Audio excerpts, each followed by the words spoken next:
望县贤福良猫第8集，社区在周末临时设立了个动物疫苗注射点，请了专业医师来为辖区内的宠物注射疫苗，又拉了大横幅竖了展板，搞什么社区爱动物微信群，拉着来打疫苗的人加群，说是给社区居民提供交流平台，加深感情。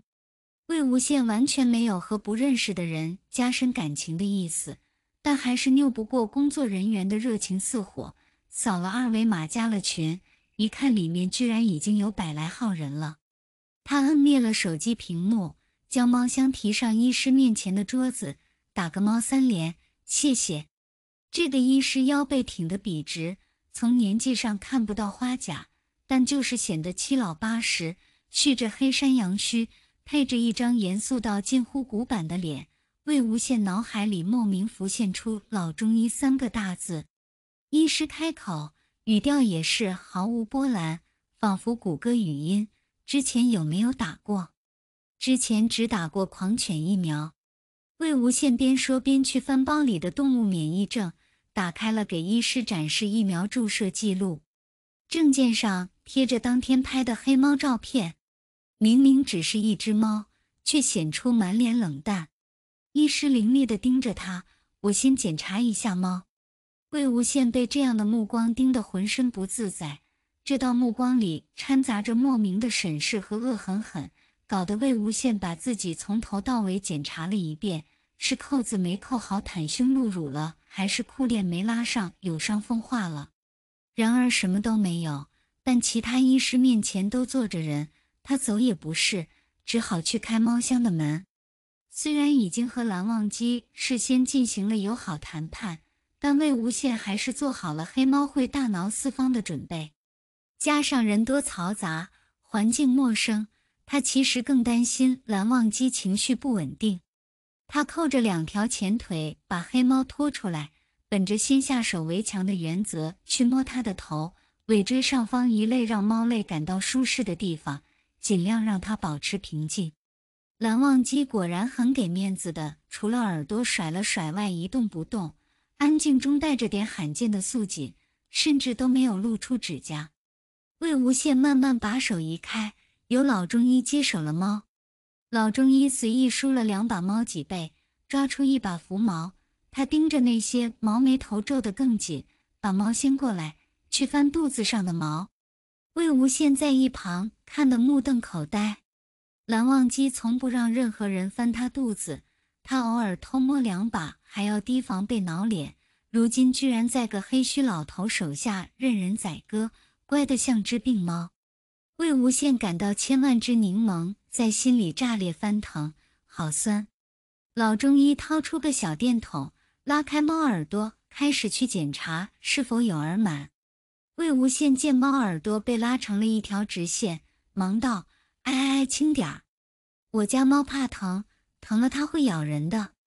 老中医明显没听他的话，检查完耳朵后又去掰猫爪，在4个肉垫上都一按挤出指甲，仔细看了看，最后才去拿疫苗。换毛期多梳毛，预防皮肤病。老中医在猫的膝关节下注射疫苗，时不时飞他一把眼刀，被抓板，要不你来剪，指甲长了容易断裂刺伤。他用的都是命令语气，和旁边一众和颜悦色慈祥满面的医师对比起来，简直冷硬到不像话。但魏无羡服里不爽的同时又都记下了。他提着打了疫苗的黑猫回家，将猫箱放下去厨房洗手。余光瞥到黑猫一瘸一拐地进了卧室，擦干手转过脸时便看到蓝忘机换好衣服走进厨房。因为打了疫苗的缘故，他的那条手臂看起来还有些僵硬，不太能拐过弯。魏无羡问：不要紧？蓝忘机道：不要紧。魏无羡在带猫出门打疫苗前先去超市买了菜，现在马不停蹄的就要开始准备午饭。他之前以加班为借口让蓝忘机帮着收拾房间，后来用些卑鄙小手段让蓝忘机准备早饭，现在又要他帮忙做饭打下手了。当然黑猫也不是毫无脾气，魏无羡深谙此点，但他懂得拿捏分寸，一点一点掐着分寸，就开始得寸进尺。他从冰箱里翻出一包鸡翅，递到蓝忘机面前。这包鸡翅前天忘了放冰箱，你看看坏了没？蓝忘机的嗅觉保留着猫类的灵敏，只稍微闻了闻，不算太新鲜，但吃了没事。魏无羡又掏出一个表皮发青的土豆，这个呢？煮透能吃，最好不要。魏无羡点点头，将土豆扔进垃圾桶，配菜换成了胡萝卜，道：你也别变猫了，帮我洗菜吧，等会做好了分你一半。蓝忘机毫无怨言地去架子上拿陶菜盆，魏无羡还从来没和人类蓝忘机一起吃过饭，有点新鲜。你喜欢吃什么？蓝忘机报了几个菜名，一水的素菜，也就芙蓉蛋勉强沾荤，听得魏无羡眉头紧皱，嘴里犯苦。他有些意外，看不出来呀，蓝湛，见你平时都爱吃肉罐头，居然是个素食主义者。蓝忘机道：吃素帮助消化，利于排出毛球。魏无羡正在砍鸡翅，巨大声响中听岔了，排出啥？蓝忘机加重了语调：毛球。哦对，你是猫。魏无羡将砍成块的鸡翅扔进盆里腌好，洗干净手，准备去切配菜。想到蓝忘机确实这段时间掉毛严重，阳台养着的猫草都给啃秃了，那就给你做个芙蓉蛋，等会儿再炒个素的。蓝忘机愣了愣，道：谢谢。小事，自家人，猫总不能亏待了。两人一个洗菜一个切菜，倒也收拾得快。魏无羡热油，下豆瓣、辣椒、葱、姜、蒜，翻炒两下，又倒鸡块，淋酱油料酒，烟一下子冲老高，他这才去摁台风扇，抖腕颠勺，火一下一下的往上窜。蓝忘机不动声色地往后退了一步。魏无羡瞧见了，又当没瞧见，故意道：哎呦，我这胳膊颠得真酸，蓝湛你来帮我捏捏。蓝忘机听不懂。魏无羡觉得猫这种怕火的天性真是有趣，你怎么又说听不懂，随随便便就撒谎。没想到蓝忘机一本正经道：你也撒谎过。魏无羡一脸感兴趣：你说我什么时候撒谎了？蓝忘机顿了下：你说你猫毛过敏。哎呀，哈哈，那不就是随口一说吗？魏无羡手上下一抹两边袖子，把捋下来的毛搓成一个毛团。现在我不过敏了，我喜欢了。蓝忘机却没露出轻松的神色，反而皱紧了眉：你们人类都喜欢说谎吗？魏无羡加了碗水，把鸡块盖上焖着，另取了碗，打了2个蛋。大概认真太累，活得轻松点。不少公司选择在年底做新的宣传广告，新文案、新包装，最好吸睛又高级，才适合推出自己的春夏季新产品。魏无羡公司忙着在这段黄金时期捞单，各个部门都是全力出击。商务部不够用，还得设计部亲自出场。魏无羡商务酒会赶了一场又一场，恍然产生了一种明星赶通告的错觉。江城吐槽：你那哪是明星，有真命吗？最多算个陪酒，都是给老板卖命的。卖命自然要尽心尽力的卖。魏无羡尽责的跑酒会，只是喝醉遭罪，酒能推就推。但他天生一副笑脸，谁见都喜欢，挡了一轮又来一轮。而生意场上的酒，有些是不得不喝的。眼下这个酒杯属于公司想拉拢的大客户的独女，魏无羡称呼她为 X 小姐，大学刚毕业，将来毫无疑问是会接手父母的事业，而她恰好又很喜欢魏无羡。魏哥哥，我第一眼见你就觉得好熟悉啊。女孩对他举着酒杯，笑得很甜。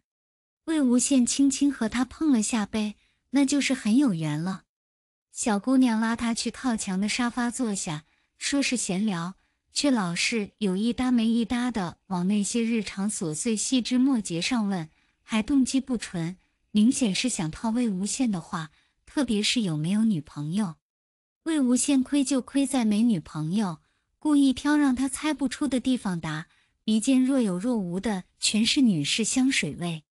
大客户来找自己的女儿，魏无羡本着礼貌先站起来，正商业客套着，突然腰被抱住了，侧面贴上一个温热。低头一看，小姑娘正抱着他，笑得还是很甜。魏哥哥，我家周末有个餐会，会来好多朋友，你来不来？言下之意，可以介绍关系给你认识，但得给点甜头。大龄青年魏无羡被吓到了。大龄青年魏无羡心想，现在的年轻人还真是直白大胆。整场酒会结束时，气氛挺热烈。顾着对方面子，魏无羡婉拒小姑娘的同时，还得吹一通彩虹屁，一副您很好，但我眼瞎的态度。没把话说太绝，是因为自家老板在旁边拼命使眼色，想要借机推进一下关系。人都出来后，老板招呼大家去唱歌，魏无羡之前也跟着去凑过几次热闹，基本就是一群醉鬼在包间里鬼哭狼嚎，啤酒得摆几排，公主少爷不能少，有人在角落里吐，有人扯着旁边的人尖声傻笑，丑态百出。这在商务部是常态，但魏无羡不太愿意，这次尤其不愿意，便借口不舒服叫了个出租车直接回家。他在离家约1站远的地方提前下了车。他还不算醉，意识清醒，只是脑子有点发胀，想走走路吹下风。回家时蓝忘机还没睡，坐在沙发上翻一本人文杂志。他最近保持人形的时间很长，几乎除了睡觉都是，也不怎么说话，活脱脱一个安静的美男子。魏无羡是很喜欢黑猫的，但是看到人形的蓝忘机，他还要更高兴一点。房间里的暖风机开着，暖得他舒服。魏无羡脱掉外套问：蓝湛，你怎么还没睡？你平时不是10点就睡了？蓝忘机从他进门起就在看他，这下也没直接回答他的问题。你喝酒了？没办法，推不掉。魏无羡给自己倒了杯水，拎着杯子一边喝一边垂着眼睛看他。你在等我？没有。蓝忘机抖了抖手里的杂志，连版的一本正经。我在看这个。